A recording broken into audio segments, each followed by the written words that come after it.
구스인이 그 피부를 표범이 그 반점을 변할 수 있느뇨 할 수 있을진데 악에 익숙한 너희도 선을 행할 수 있으리라. 여기 나오는 구스인은 누구를 말하냐면 에디오피아인을 말합니다.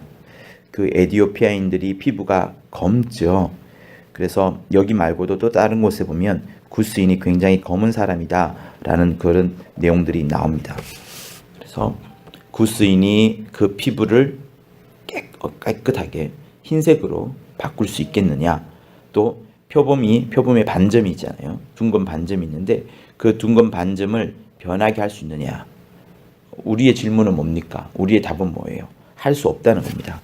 구스인이 아무리 자기 피부를 깨끗하게 한다고 해도 희게는 할 수 없고 표범도 그 반점을 없앨 수가 없습니다. 표범이 반점을 없앤다면 표범이 아니겠죠. 아마 다른 동물이 될 것입니다. 에디오피아인도 마찬가지예요. 그 피부를 희게 할 수가 없을 겁니다. 피부를 희게 한다면 그는 다른 종족이 되겠죠. 그리고 나서 할 수 있을진데 악에 익숙한 너희도 선을 행할 수 있으리라, 이런 말씀을 합니다. 이스라엘 사람들이 워낙 악했어요. 하나님을 향하여서 배신을 했고 서로를 또 상하게 만들고 하는 그런 악에 익숙한 이스라엘 사람들에게 하나님께서 비꼬듯이 말씀하시는 거예요. 악에 익숙한 너희도 선을 행할 수 있으리라, 이렇게요. 우리는 어제 보혜사 성령에 대해서 말씀을 들었습니다. 보혜사가 무엇입니까? 보혜사의 역할이 무엇이에요? 끊임없이 예수를 증거하는 겁니다. 내 안에 성령이 있다면, 내 안에 정말로 성령의 충만함이 있다면 내 삶은 성령으로 말미암아서, 그 보혜사의 역할로 말미암아서 예수가 증거되어지지 않는 삶이 될 수 없는 겁니다. 반드시 예수가 증거되어져야 하는 거죠.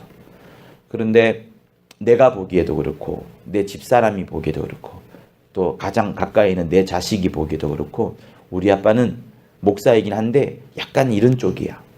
또 약간 야구에 관심이 많아. 스포츠에 관심이 많아. 이러면은 나중에 그 아이들은 스포츠에 관심 많이 가지는 것도 이 목사의 할 일이라고 생각할 수 있습니다. 우리 모든 삶들이 성령 정말 충만하지 않으면 예수를 나타내는 삶이 되기가 어렵습니다. 오히려 자기를 증거하고 자기를 나타내고 내가 하나님의 많은 응답을 받았다는 그 하나님의 선물이 가득할지언정 그에게 하나님이 나타나는 그런 일들은 없는 겁니다. 그래서 우리가 끊임없이 정말 나의 주인이 누구인지, 내 안에 오신 성령이 무엇을 원하는지, 성령을 제한하지 않는 것들을 이 밤에 기도하고 또 우리에게 주어진 시간들마다 하나님 앞에 간구하는 것들이 꼭 필요합니다.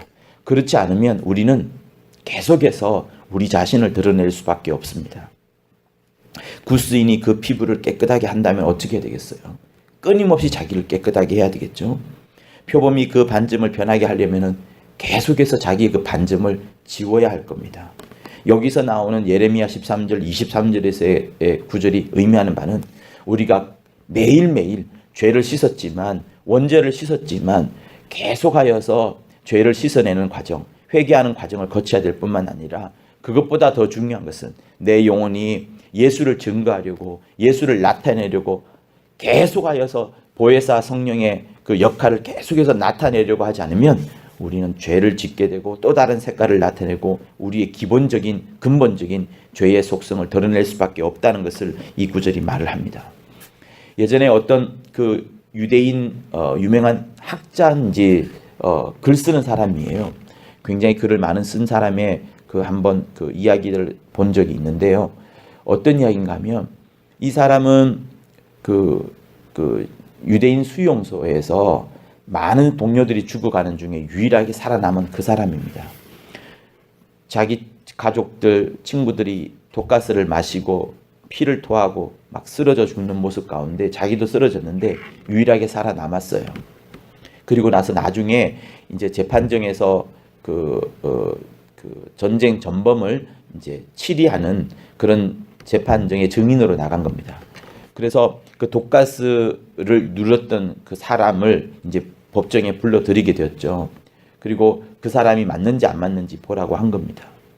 그래서 그 사람은 여기 앉아 있고 이제 전범으로 처리를 받는 이제 그 사람이 터벅터벅 걸어오는 거예요.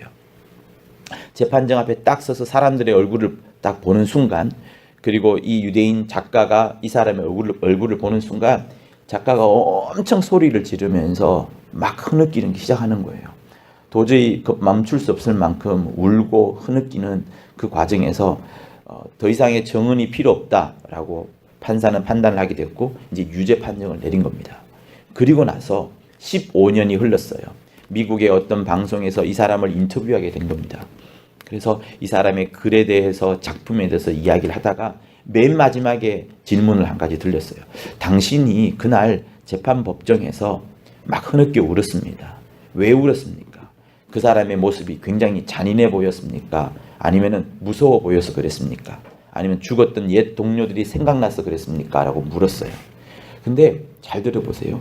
굉장히 의외의 답을 했습니다. 무슨 답을 했냐 그러면, 저는 그때 그 사람이 걸어오는 모습을 봤는데 그 사람은 시골에 아무 어떤 버튼을 누를 만한 힘도 없는 남루한, 아무런 힘도 없는 그런 연약한 그 할아버지 모습을 보았습니다. 그 사람의 얼굴이 옛날로 돌이켜서 굉장히 젊다 하더라도 키도 크지도 않고 덩치도 그렇게 왜소한 사람이 그런 나쁜 짓을 했다는 것도 있었지만, 저는 거기서 자기 얼굴을 봤다는 거예요, 여러분. 그 버튼을 누른 사람, 그 악한 사람, 수많은 동료와 가족을 죽였던 그 사람의 얼굴을 본 것이 아니라 그 얼굴 속에서 자기 얼굴을 똑같이 보았다는 거예요. 그래서 깜짝 놀랐다는 겁니다. 아, 나 역시도 그런 전쟁의 광기 속에 들어가면, 아니 광기 속으로 들어가지 않더라도 나 역시도 저 사람과 똑같이 악한 짓을 저지를 수 있는 사람이겠구나 라는 것이 엄청 느껴졌고, 그 사람의 얼굴 속에서 자기 얼굴을 봤다는 거예요. 그래서 아무 말도 못했지만 이제서야 15년이 흐른 다음에서 이제서야 말하는데, 나 역시도 그 사람과 똑같다는 것들을 봤다고 말하는 겁니다.